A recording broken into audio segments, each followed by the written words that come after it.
J'ai péché, tant de fois tu m'as pardonné. Tant de fois je suis tombé, tant de fois tu m'as relevé. Le mal m'envahissait, je ne me reconnaissais plus. Oh, je me mentais à moi-même, me pensant plus forte que le péché.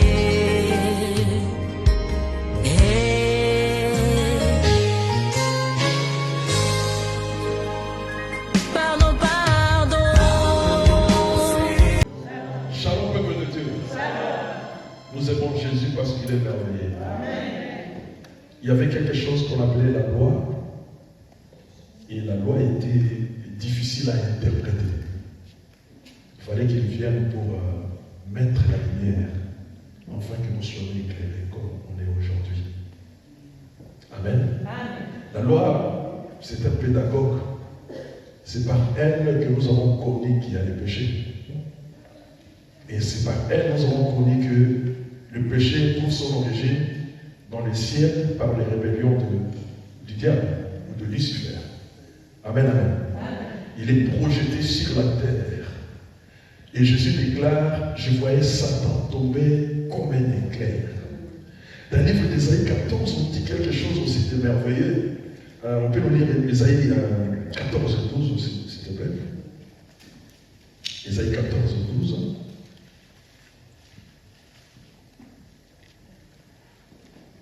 Suivez-les, Ésaïe 14 et 12. Ésaïe chapitre 14, verset 12. Oui. Je viens mon pouce de Christ. Amen. Te voilà tombé du ciel, Il disait, te voilà tombé du ciel, astre brillant, fils de l'aurore. Fils de l'aurore. On arrête là. Amen, amen. Jésus dit, je voyais Satan tomber comme un éclair. Dans Isaïe, on dit qu'il tombait du ciel. Astre brillant, fils de l'aurore.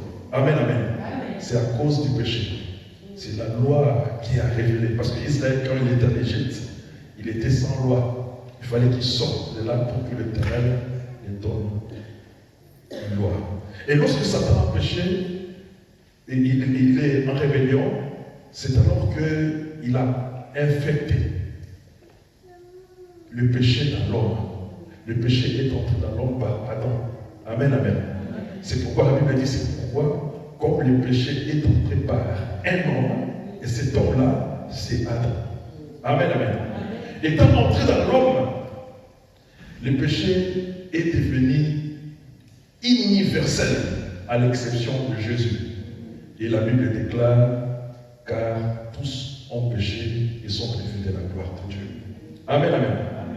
Étant devenu universel, maintenant, après, il entraîne ce que nous appelons la peine de mort spirituelle et physique. Amen, amen. Donc, quiconque est dans les péchés peut mourir spirituellement et physiquement. Amen, amen. Quand nous lisons dans Genèse 2, 17, Dieu est en train de montrer à Adam et Ève, il a dit, le jour où vous mangerez ces fruits-là, vous mourrez. Amen. On appelle ça l'arbre de la connaissance du bien et du mal. Amen, amen. Et lorsque le péché a pris ses racines, la Bible dit, le péché devient incurable. En dehors, bien sûr, en dehors des lèvres de Jésus-Christ sur la croix, que l'homme peut être délivré. Acte 14, 12, la Bible nous dit qu'il y a un seul nom qui nous a été donné dans le ciel et sur la terre. Amen, amen. Il n'y a pas un autre nom qu'on peut annoncer ou proclamer les pardons des péchés. C'est le nom de Jésus. Et cela s'est fait par la foi. Amen, amen. Et par cette époque-là que Jésus était entré dans le monde, l'époque de la loi, il dit, c'est moi qui l'avais écrit, je suis venu maintenant l'expliquer pour que le monde comprenne et sache comment vivre avec. Amen. Il a maintenant ce que nous appelons la grâce. La Bible nous dit, Moïse est venu avec la loi, La vérité et la grâce sont venues par Jésus-Christ. Et moi, je définis la grâce de ma manière. C'est l'élément qui permet à l'homme de s'approcher de Dieu avec ses péchés sans mourir. Amen, amen. Mais la grâce exige quelque chose à cet homme-là, qui est la repentance. Amen. C'est ça que nous appelons la grâce. Donc la grâce est liée à la repentance. Celui qui veut obtenir la grâce de Dieu est obligé, ou il a intérêt à se repentir. Nous allons lire quelque chose. Le titre, c'est Jésus, notre merveille. Parce que Jésus nous parlait des choses on ne comprenait pas. Mais pourtant, il nous parlait de lui-même. Il disait des choses qu'on ne comprenait pas, mais il disait lui-même. Amen. Amen. Nous allons lire dans le livre, après nous avons acclamé l'Éternel, nous allons lire une parabole. Parabole des bons samaritains. On commence à 10, déjà le Luc 10, 30 jusqu'à 37.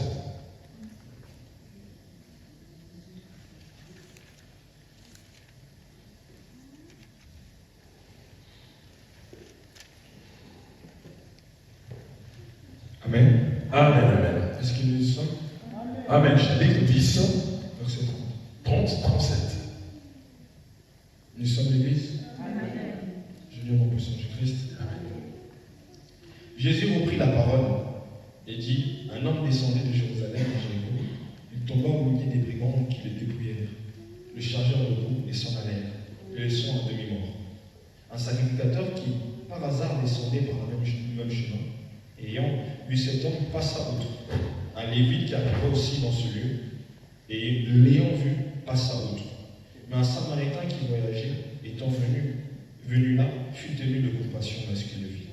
Il s'approchait et banda ses plaies en y versant de l'huile et du vin, puis il le mit sur sa propre monture, le conduisit sur une hôtellerie et prit soin de lui. Le lendemain, il tira 2 deniers. 2 deniers le donna à l'autre et dit, aie soin de lui, et que tu dépenseras de plus, je te le rendrai en mon tour. Verset 36. Lequel de ces 3 te semble avoir été le prochain de celui qui est tombé au milieu des brigands? Celui qui a exercé la miséricorde envers lui, répondit le docteur de la loi. Et Jésus lui dit, va, et toi, fais de même. Amen. Lèvons-nous et acclamons le Seigneur. Lèvons-nous s'il vous plaît. Acclamons le Seigneur. Lèvons-nous et acclamons le Seigneur. C'est lui qui est digne de recevoir. C'est lui qui est le Dieu sur lui. C'est lui qui est le Seigneur de tout. C'est lui qui est la source de tout. Amen. Prenons place pour vous bénir. C'est une parabole. Dans ma langue, on dit lycée. Amen. Mais cette parabole n'a pas commencé directement. Amen. Amen, amen. Amen. Mais il y avait un pharisien qui avait un souci. Il a posé la question à Jésus. Comment devons-nous hériter la vie éternelle? Parce qu'Adam l'avait perdu par sa désobéissance. Mais la promesse est donnée à l'homme. S'il accomplit la loi, il devait hériter la vie éternelle. Jésus a répondu, tu aimeras ton Dieu de tout ton cœur, de toute ton âme, de toutes tes forces. Et aussi tu aimeras ton prochain comme toi-même. Les pharisiens ne s'est pas arrêté là. Il a dit, non Seigneur, il y a encore une chose. Les prochains, c'est qui? Amen. Les prochains, c'est qui? C'est là où le problème commence. Jésus n'a pas répondu. Alors Jésus a fait sortir la parabole. Tu me dis maintenant le verset 1, on va aller mollo. Verset 1. Et pardon, verset 30. Jésus Oui. reprit la parole et dit, un homme descendait de Jérusalem à Jéricho.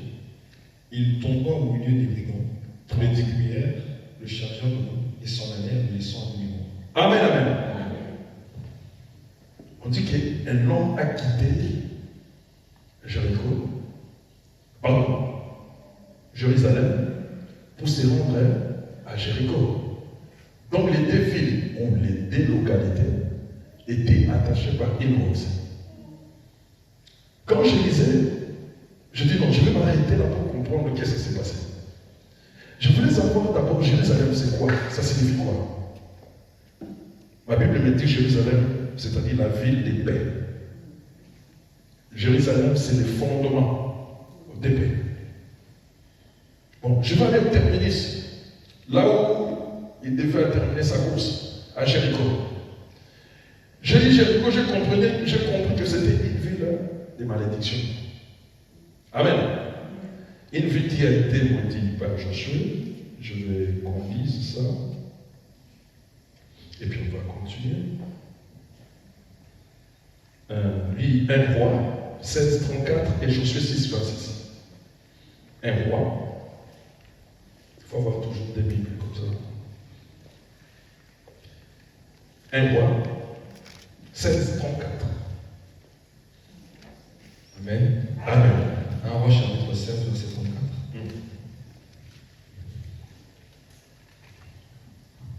Nous y sommes. Amen. 1 Roi chapitre 16, verset 34. Oui, je lis en puissance du Christ. Amen. De son temps, Hiel de Bethel bâtit Jéricho. Il en jeta les fondements au prix d'Abiram. Voilà, il a bâti Jéricho, il a perdu son fils. Allez-y.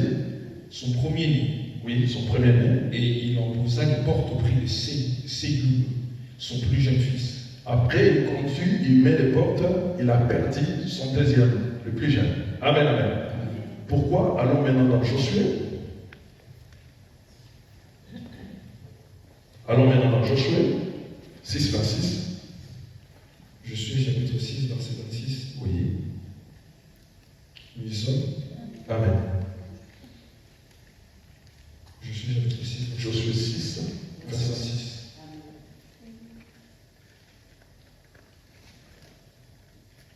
Amen.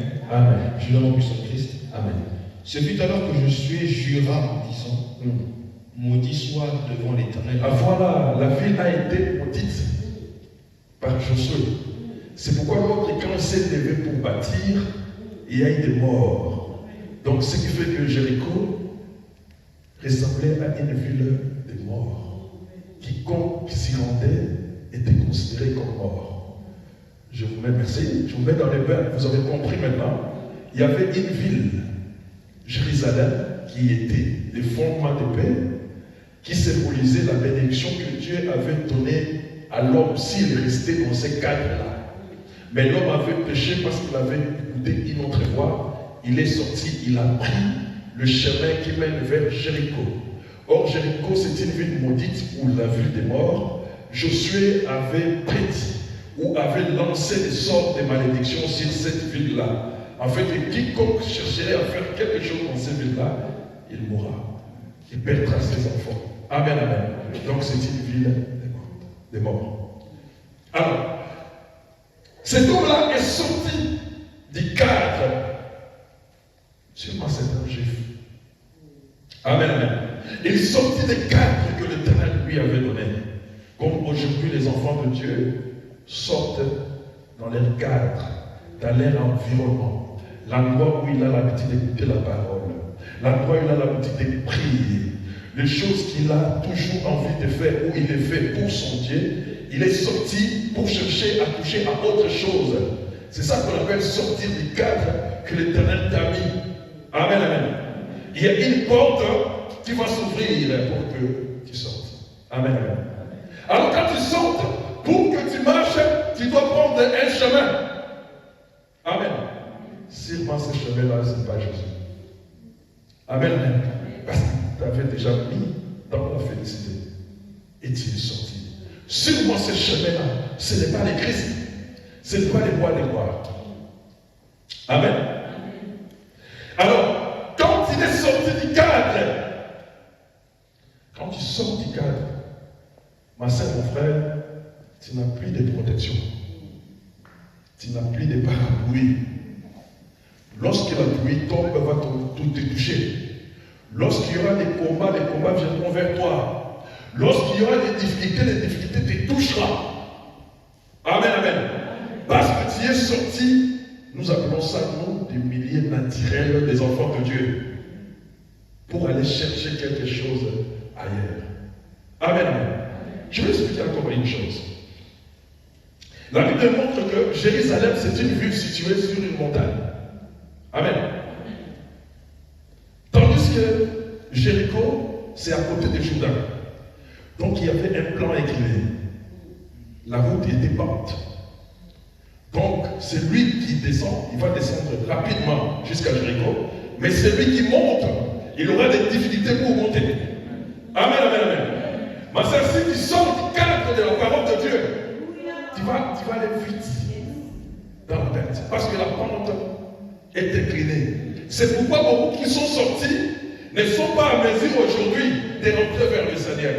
Parce qu'il y a eu cette pente-là. Amen, amen, amen. La pente est de combien de degrés? Nous ne savons pas.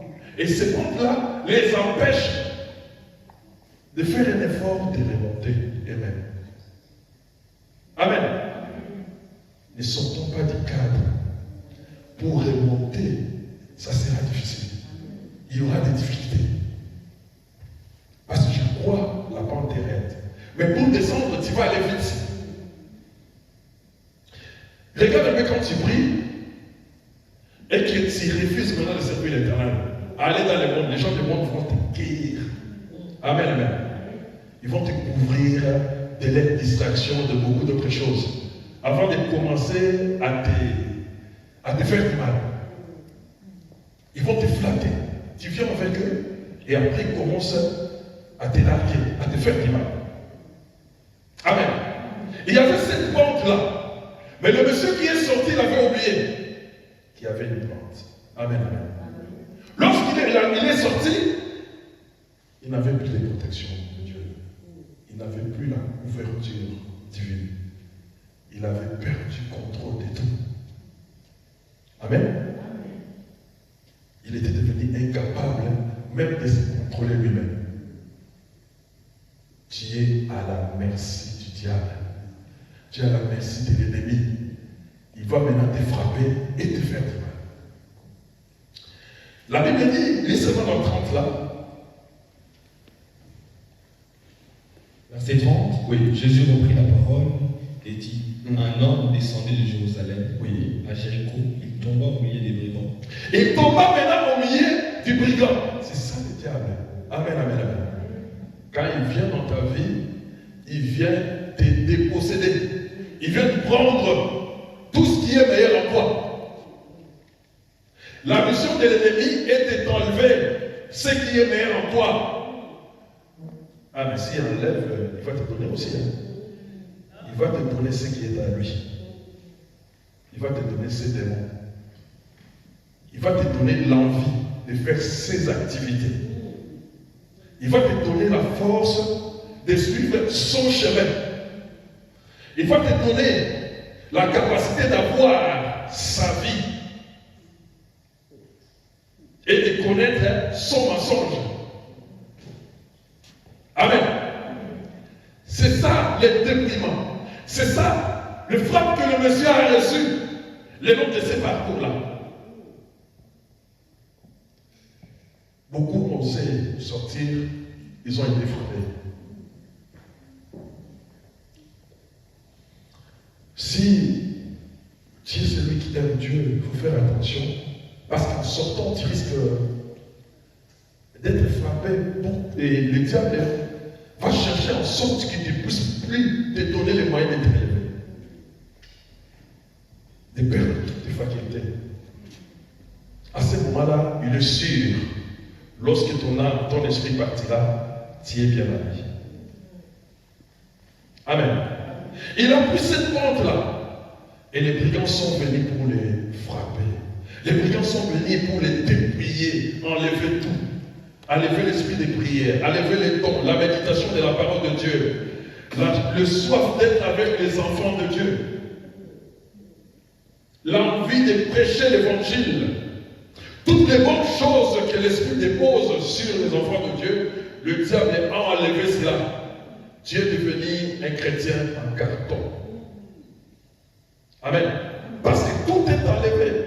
Le diable a enlevé tout. Les brigands sont descendus et ils ont frappé. Quand les brigands frappent, il n'y a que des blessures. Il n'y a que des bleus. Il peut te casser un bras, un pied. Il peut te détruire. Amen, amen. Il y a des chrétiens boités. Amen. Il y a des chrétiens boités. Il y a des chrétiens aveugles. Amen. Il y a des chrétiens qui ont perdu tout leur sens. Parce qu'ils ont été frappés. Ils ne ressentent plus rien. C'est pourquoi certaines personnes, quand vous leur parlez de Dieu, parce qu'il a pris déjà notre voix, ils n'attendent plus. Amen. Ça ne passe plus. Amen. Parce que le diable a déjà confisqué sa vie. Amen. Amen. On peut avancer. 31. Verset 31. Amen. Un sacrificateur qui par hasard descendait par le même chemin, ayant vu cet homme, passa outre. Je continue. Amen. Continue. Verset 32. Un lévite qui arriva aussi dans ce lieu, l'ayant vu, passa outre. Amen. On dit ici le sacrificateur et les lévites. Celui qui a posé la question à Jésus, c'est un pharisien. Lui, il croit à son sacrificateur, à son lévite. Mais quand Jésus lui parlait, il a commencé par brandir les œuvres des sacrificateurs et des lévites. Alors je me suis demandé, pourquoi les lévites devaient passer? Parce que c'est serviteur de Dieu. Pourquoi devaient passer à côté de celui qui est inerte, qui est faible, sans lui apporter l'assistance? Amen. La question que je me suis posée. Ensuite, j'ai compris. Avant d'y arriver, nous allons lire dans le livre de Samuel.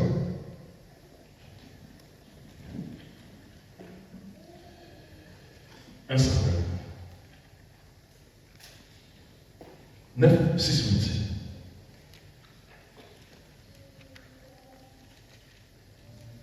8. Lis ensemble, c'est sûr. 1 Samuel chapitre 9, Oui. versets 6 à 8. Nous y sommes. Amen. Je lis au nom puissant de Christ. Le serviteur lui dit, voici, il y a dans cette ville un homme de Dieu, et cet homme considère tout ce qu'il dit, ne manque pas d'arriver. Allons-y. Donc, peut-être nous fera-t-il connaître le chemin que nous devons prendre. Verset 7. Saoul dit à son serviteur, mais si nous y allons, que porterons-nous à l'homme de Dieu? Car il n'y a plus de provision dans nos sacs. Et nous n'avons aucun présent à offrir à l'homme de Dieu. Qu'est-ce que nous avons? Le serviteur reprit la parole et dit à Saoul, voici, j'ai sur moi le quart d'un sicle d'argent. Je donnerai à l'homme de Dieu qui nous amène notre chemin. Merci. Je veux que tu dises dans le français courant. Samuel était à la recherche des ânesses de son père avec son serviteur. Et pardon, Saoul. Amen. Ils ont cherché, ils étaient fatigués, mais à un moment, ils voulaient rentrer. Parce que leur père commençait à souffrir de leur absence. Ils devaient rentrer. Mais le serviteur qui était à côté de Saoul, il a dit non, il y a un serviteur de Dieu quelque part. Nous devons nous rendre. Peut-être lui va nous dire là où sont les ânesses. Amen. Amen, amen. Arrivé là-bas, et lorsque Samuel a entendu, Samuel a dit, je n'ai rien sur moi. Comment est-ce qu'on va aller vers un homme de Dieu sans rien? Amen, amen. Parce que la Bible dit, tu ne te présenteras pas à vide devant l'Éternel. Amen, amen. Il les savait. C'est la loi. Amen, amen. Mais lorsque maintenant, nous rentrons maintenant dans notre histoire. Amen, amen. Lorsque les sacrificateur est arrivé à ce niveau-là, il a dit non, je peux l'aider, mais moi je suis sacrificateur. Dans ma sacrificature, avant que je fasse quelque chose, il faut que quelqu'un amène une offrande. Donc je ne peux pas le faire. Amen.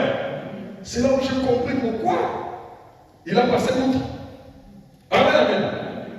L'homme était par terre, il gémissait. Mais on devait d'abord offrir pour que le sacrificateur fasse quelque chose pour cet homme-là qui est par terre. Amen. Ça, c'est la première personne. La deuxième personne, c'est les Lévites. Les Lévites arrivaient à cet endroit-là. Les Lévites, c'était l'enseignant de la parole de Dieu. Il devait normalement enseigner ce monsieur-là. Mais en enseignant, il devait lui dire que tu vas aller voir les sacrificateurs avec une offrande. Amen, amen. Mais l'homme était à l'agonie déjà. Il dit non, je ne peux pas. Il est à moitié mort. Même si je l'enseigne, il ne va pas écouter. Il faut que je passe. Amen, amen. Ce qui veut dire que la loi était incapable de résoudre la situation d'un homme qui est en train de se perdre. Oh, vous ne m'avez pas suivi. La loi était incapable de résoudre la situation d'un homme en perdition. Et la loi était représentée par les sacrificateurs et les Lévites. C'est Jésus qui est en train de parler comme ça. Amen, amen. Il parlait devant un pharisien. Les pharisiens se tuent. Il était calme, il écoutait Jésus. Amen, amen. Tu peux continuer la lecture? Luc chapitre 10, verset 32. Oui. Un Lévite qui arriva aussi dans ce lieu, l'ayant vu, passa outre. Amen. Mais un Samaritain qui voyageait étant venu là, fut ému de compassion lorsqu'il le vit. Amen. J'aime l'arrivée des Samaritains. Amen, amen.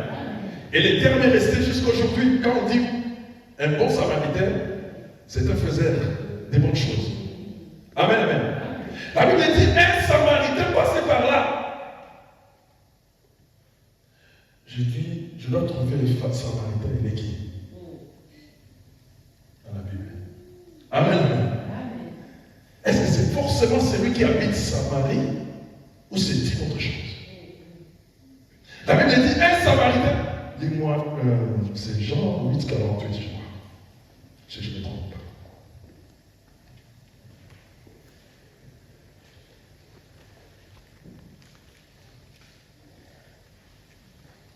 Jean chapitre 8, verset 48. Oui, si je ne me trompe pas. Nous y sommes.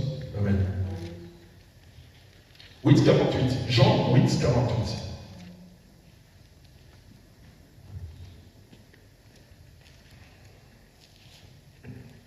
Jean chapitre 8, verset 48.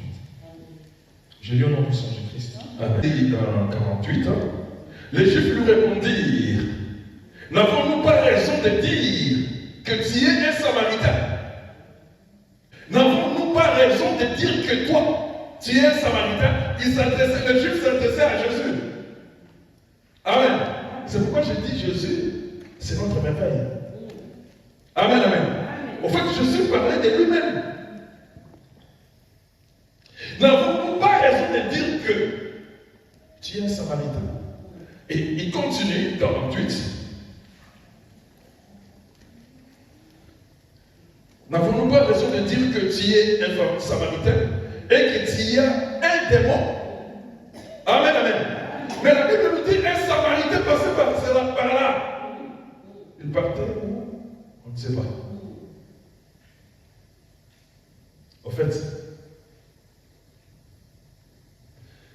les chemins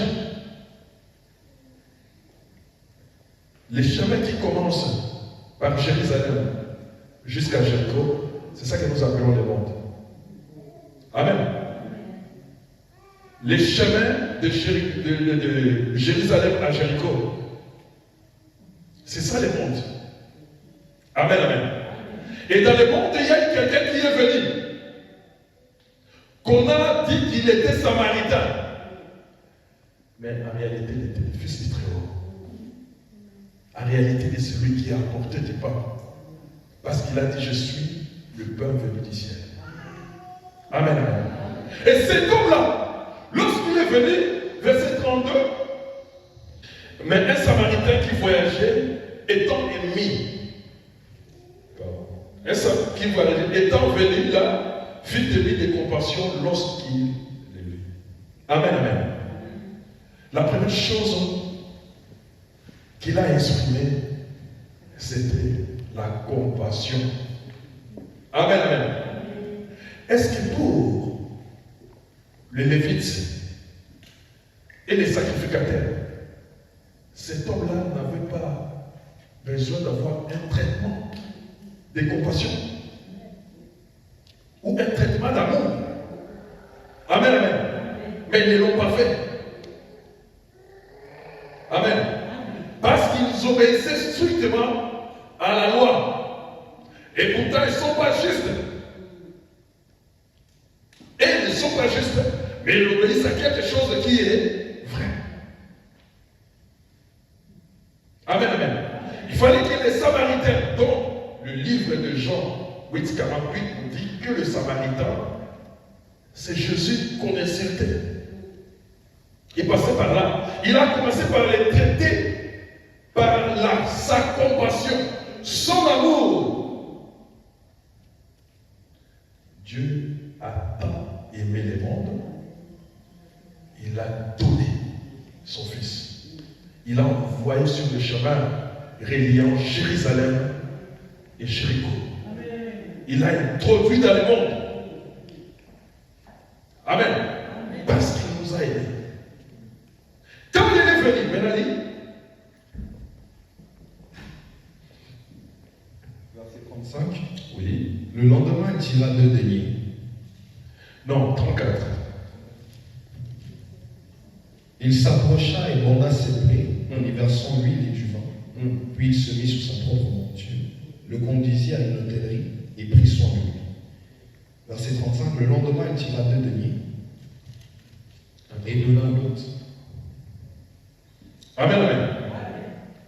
Quand il s'approcha, il faisait quoi? Il lui donna quoi? Il s'approcha et banda ses plaies en y versant l'huile et du vin, puis il se mit sous sa propre monture, le conduisit à une hôtellerie et prit soin de lui. En fait, quand il est arrivé, Jésus voulait lui montrer qu'il peut jouir de la grâce. Amen. Amen. Il peut jouir de la grâce parce qu'il est encore en vie. Amen, amen. Mais en le traitant d'abord, en manifestant l'amour, la Bible dit il commença à bander les plaies, mettre l'huile et du vin. Amen, amen. Tous ceux qui viennent au Seigneur, nous tous qui sommes là, nous avons été au moins une fois blessés. Nous avons déjà reçu le paix du monde qui a laissé des traces dans notre existence et dans notre vie. Amen, amen. Mais Christ, quand il vient dans notre vie, sa mission est de faire cicatriser les plaies que nous avons reçues. Amen. Quand il vient se cicatriser, c'est que nous avons reçu dans le monde. Et lorsque c'est cicatrisé, nous avons la capacité maintenant de ne plus regarder à ça, mais de regarder à celui qui nous a donné cette guérison. Ma sœur, mon frère, regarde seulement le respect que tu apportes à un médecin. Amen, amen. Même si tu n'as jamais traité. Amen. Tu as le respect envers ce monsieur. Parce que tu sais que c'est lui qui guérit les hommes. Amen, amen. Mais n'oublie pas, les échecs de médecins sont souvent enterrés. Est-ce que vous comprenez? Si un médecin fait un échec ou une faute, c'est enterré. C'est-à-dire l'homme est mort, il ne peut pas parler. Amen, amen. Mais pour notre Jésus, ce n'est pas comme ça. Il n'y a pas d'échec enterré. Mais quand tu le rencontres, il change ta vie et tu deviens vivant. Tu revis. Ce qui était perdu est revenu à sa place. Amen, amen. Mais Jésus passait par là. allez-y 32. C'est vraiment magnifique quand je lisais. Je disais, mais quel texte. Avant, je ne comprenais pas, je ne voyais pas ça comme ça. Allez-y. Verset 33, mais un Samaritain qui voyageait, étant venu là, fut tenu de compassion à ce qu'il le vit. Il s'approcha et banda ses plaies, en y versant de l'huile et du vin. Puis il le mit sur sa propre monture, le conduisit à une hôtellerie et prit soin de lui. Amen, amen, amen. Assieds-toi, acclamons le Seigneur. Je ne sais pas si vous avez saisi. Je ne sais pas si vous avez saisi là. C'est ce que nous avons, ce qu'on est en train de lire là. Donc les Samaritains étaient sur sa monture. Si on parle aujourd'hui, il était dans sa voiture. Amen, amen. Il était sur son chameau. Il a commencé par soigner les plaies. Pour que nous entrons au sein du Père, pour que nous puissions faire des choses avec le Père, nous devons être propres. Donc, c'est-à-dire commencer par confesser les péchés. Enlever ce qui est à nous de mauvais. Déclarer-les et abandonner.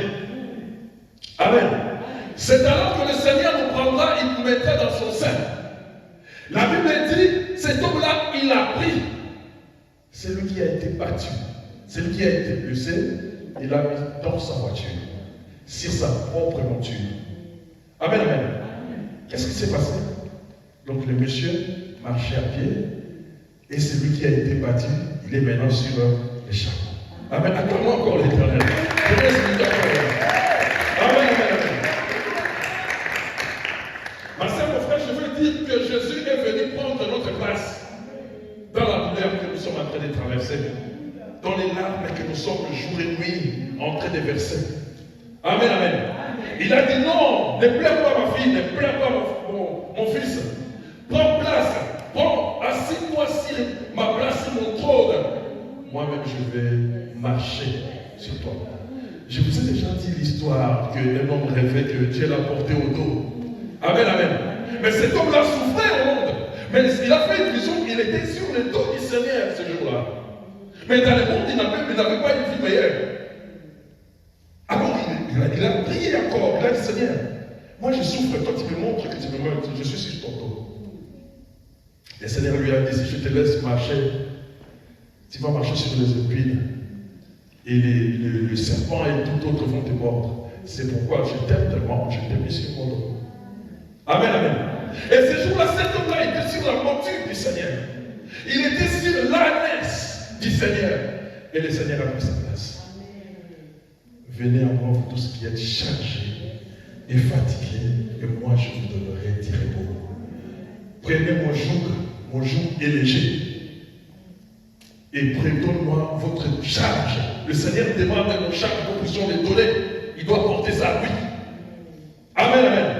Et cet homme-là, on l'a amené. Et l'Éternel devait le garder quelque part. On l'a amené où? On l'a amené où? Le lendemain, il tira 2 deniers. Non, c'est un parfait pour vous dire. Il l'a amené où? Il le conduisit à une hôtellerie. Voilà, il est conduit quelque part. C'est passé. Amen, amen.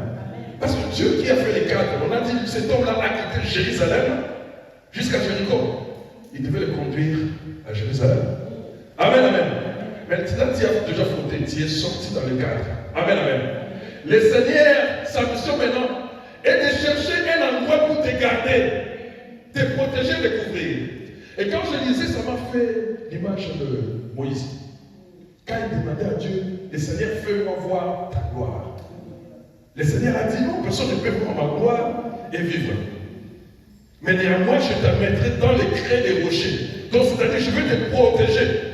Je vais te mettre dans les crêts des rochers et je te couvrirai de ma main. De façon que lorsque je passerai, tu me verras là, par le dos. Amen. Moïse a été protégé, mis dans les creux. Et ce jour-là, Dieu a amené, Jésus a amené cet homme-là, cette victime-là, dans une hôtellerie. Amen, amen. C'est la croix prévue pour les enfants de Dieu. C'est la croix prévue pour tous ceux qui sont dans le monde et qui vivent selon Dieu. Cet endroit n'est rien d'autre que dans le but du Saint-Esprit. Amen, amen. C'est le Saint-Esprit qui nous couvre. C'est le Saint-Esprit qui nous protège. C'est le Saint-Esprit qui empêche les activités de l'ennemi de nous toucher, de parvenir à nous. Amen. Il a été couvert. Le Seigneur lui a amené quelque part, mais dans le même chemin. Nous sommes dans le monde, mais nous ne sommes pas du monde.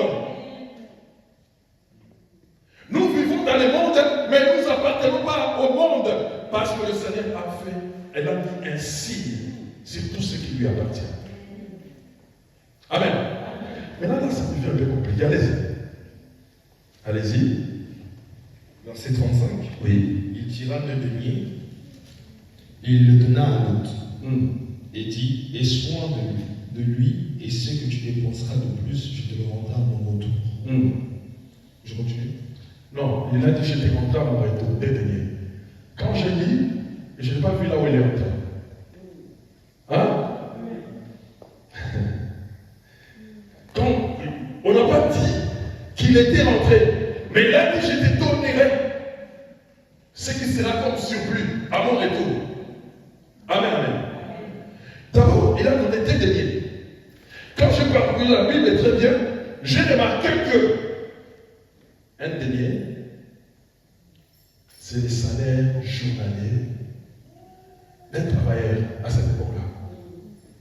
Donc, comme il a donné 2 deniers, c'était pour 2 jours. Or, ma Bible, que j'ai là, me dit que un jour devant l'Éternel, c'est comme 1000 ans. Comme il avait donné 2. Donc, c'est 2000 ans. Amen. Je vais dire à quelqu'un, Jésus n'est pas encore loin de venir. Amen. Il n'est pas loin. Parce que quand vous lisez les textes, la Bible dit il est parti. Et son retour, on l'a pas dit. Amen, amen. Jésus était venu avec nous dans le monde. Et il est parti.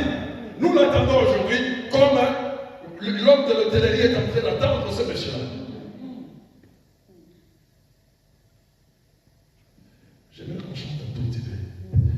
Jésus revient, alléluia. Jésus revient, alléluia. Seras-tu prêt quand il viendra? Alléluia, alléluia. Jésus revient toujours. Jésus revient, alléluia. Jésus revient, alléluia.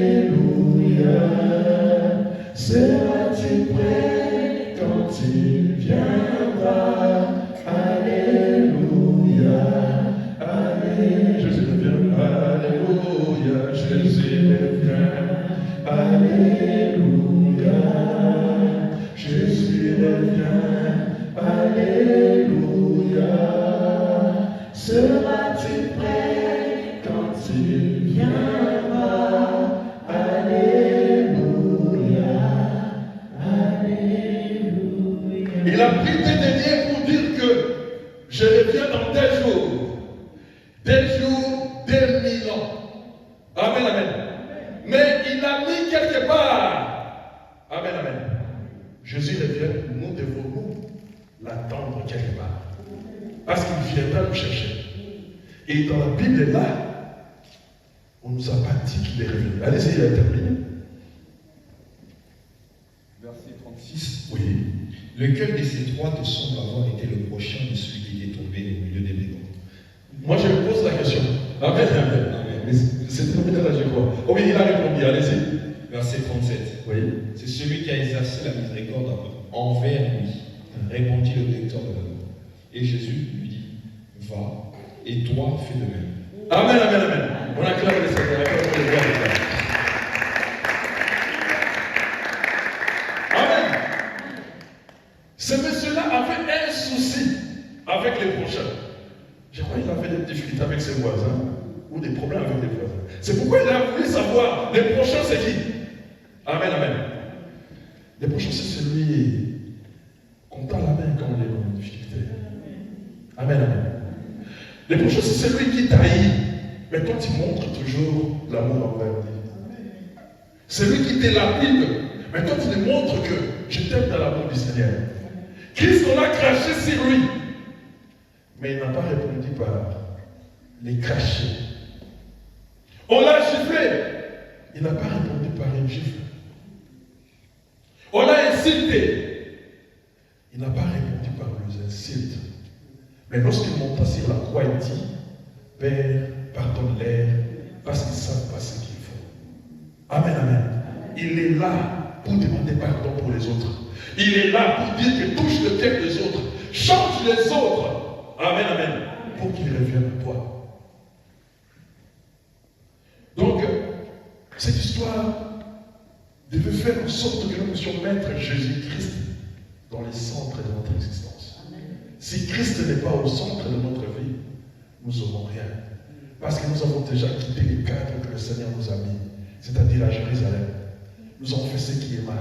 Maintenant, nous sommes dans le monde. Le monde, c'est le chemin qui mène vers Jéricho. Si nous sommes arrivés à Jéricho, c'est fini. On ne sortira plus. Amen. Parce que c'est la ville où il y a la mort. Mais nous sommes encore en chemin. C'est maintenant le moment de refaire notre vie. De nous attacher au Seigneur.